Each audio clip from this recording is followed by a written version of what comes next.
Esta noticia es presentada por Naira Center, el mayor distribuidor de electrónica de Itapúa. Muchas gracias por el contacto. Sí, efectivamente hoy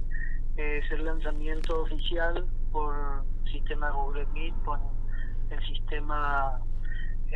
virtual, dada la pandemia y las circunstancias especiales que vivimos, del libro que tiene como título el interrogante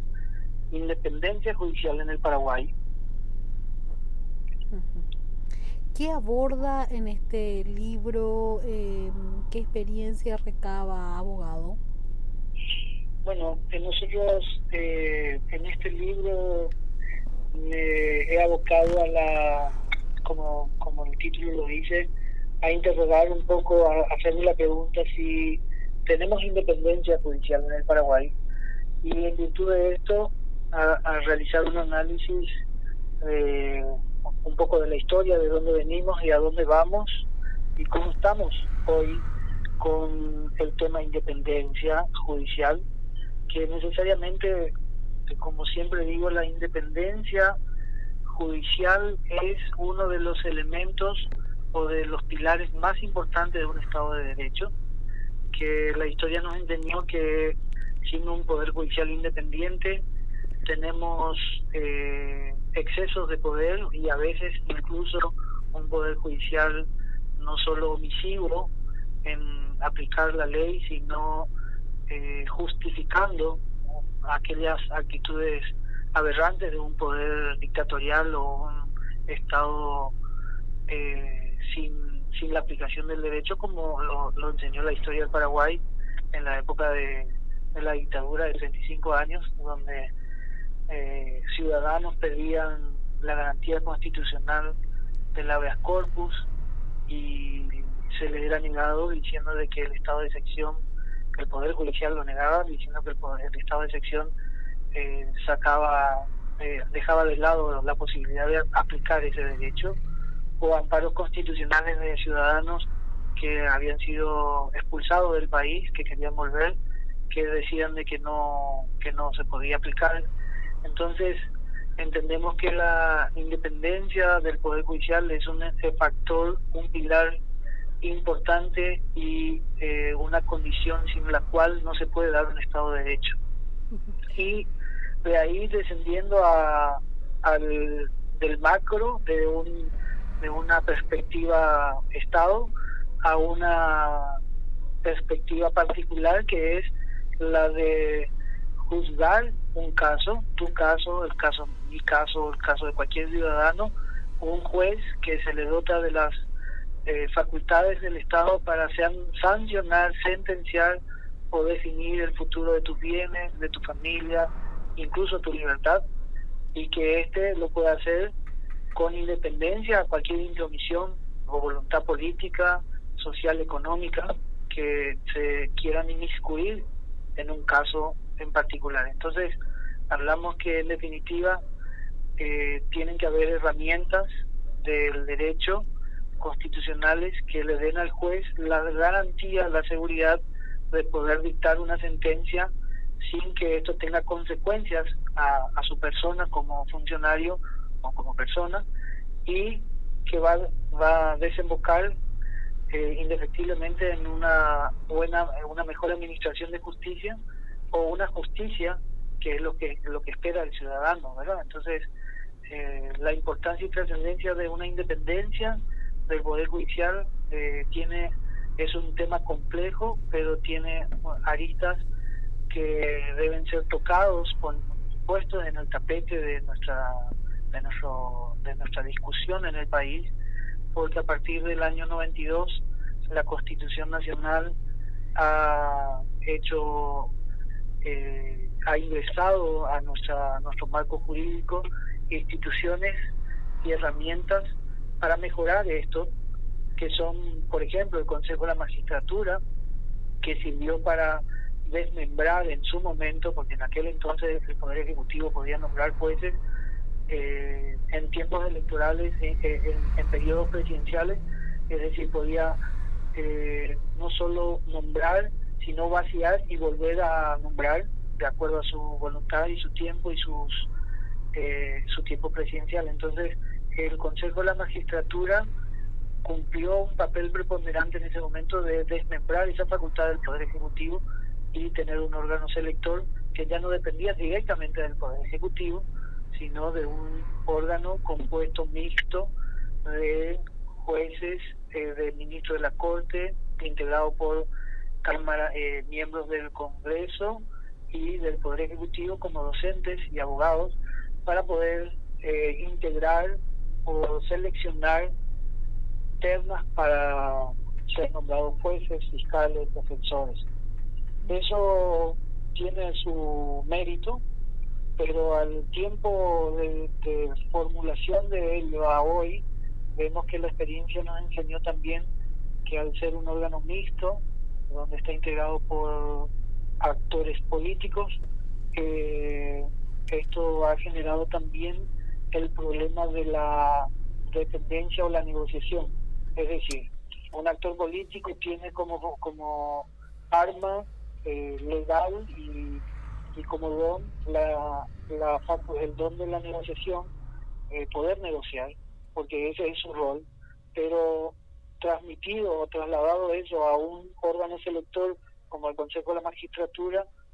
el órgano, este actor político,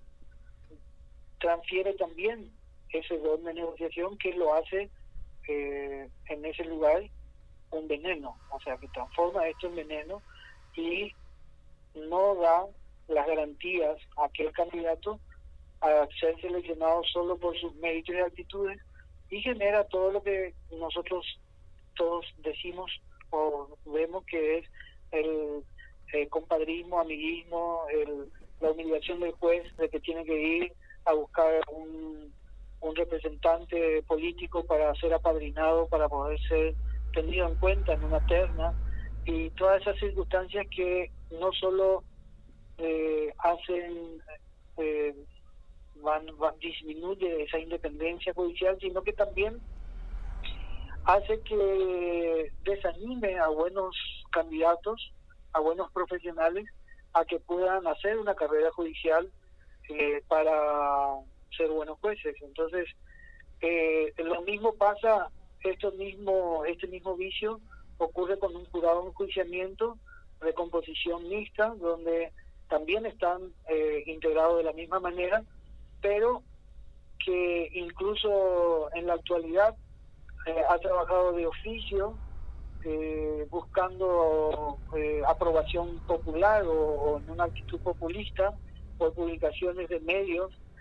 pedir de oficio carpetas, incluso suspender en sus funciones de oficio a jueces que dictaron sentencias que toman resonancia pública o no le gusta a la sociedad, e incluso lo suspenden. Entonces, aquel juez que trata de hacer bien su trabajo,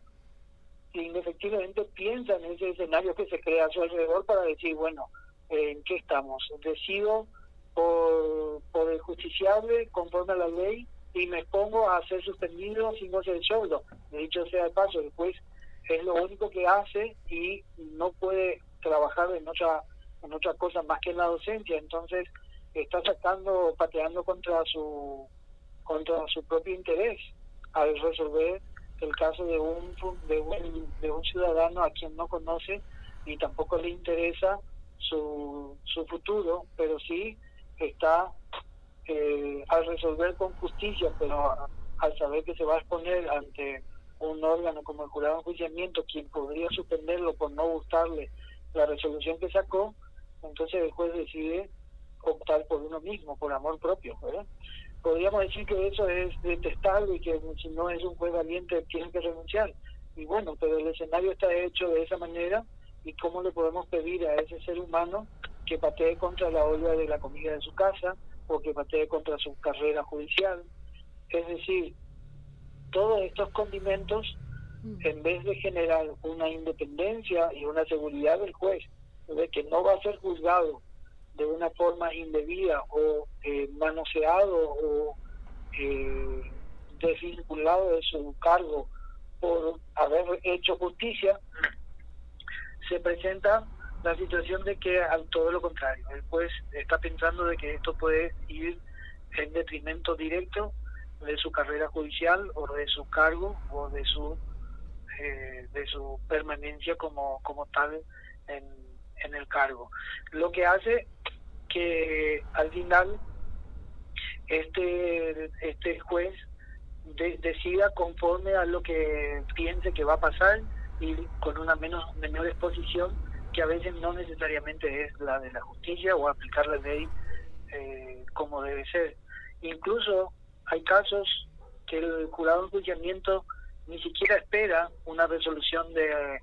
revisión de la sentencia o de la corte para ver si esto está mal o bien. Se ha convertido en un órgano revisor de sentencias cuando esa no es su facultad ni sus atribuciones, y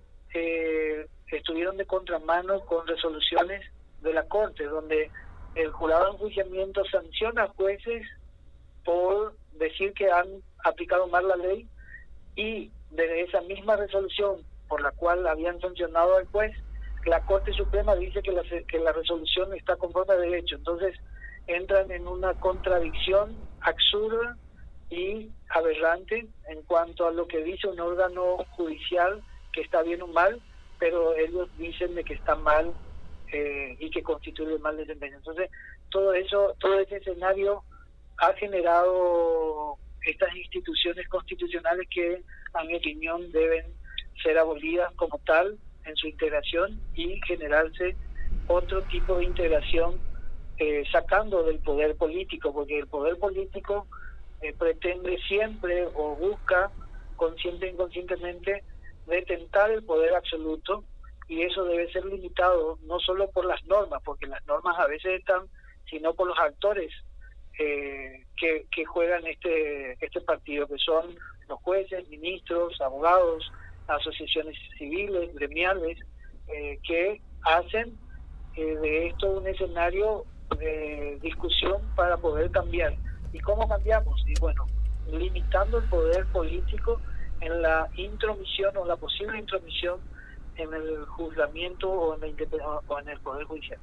Perfecto, una magistral entrevista aquí para Itapúa en Noticias en exclusiva con César Villanueva, abogado, que hoy presenta este libro que ya nos resumía. Muchísimas gracias, abogado, con relación a este importante punto que a todos nos interesa, porque quien más quien menos depende de la justicia y depende de que ésta sea también independiente muchas veces, y bueno, lo que ha vivido y su experiencia están en este libro. ¿Dónde la gente puede acceder y bueno, quiénes van a participar hoy en la conferencia, abogado? Bueno, el libro fue publicado por la editorial Intercontinental, es decir, se encuentran en todas las librerías del país. El autor del prólogo es el doctor Nelson Pessoa, un reconocido jurisconsulto de talla internacional, argentino, que va a estar con nosotros vía telemática y también proporciona con esta vía, que es la virtual, la participación de todos los colegas e incluso jueces y miembros del Poder Judicial de todo el país, y también del país vecino, que han sido invitados para la participación del lanzamiento de este libro. Felicitaciones, abogado, muchos éxitos y muchas gracias por la entrevista para Itapúa Noticias, adelantándonos los detalles de este libro que se lanzará hoy a las 19 horas en modalidad virtual, en modo COVID. Y bueno, éxitos con este material, que bueno, ya lo pueden acceder en cualquier biblioteca, librería del país, que ya está a través de la editorial Intercontinental distribuida. Así mismo. Muchas gracias por su tiempo y gracias también por ser eco un poco de las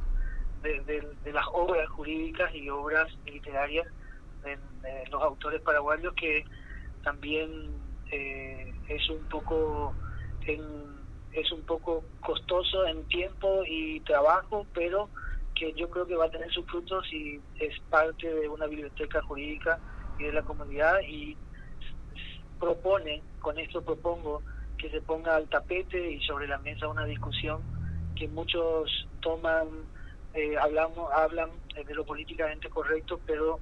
nunca se toma más allá de la seriedad o de una forma científica para un cambio que yo creo que se debe dar en nuestro país con la próxima Constitución Nacional.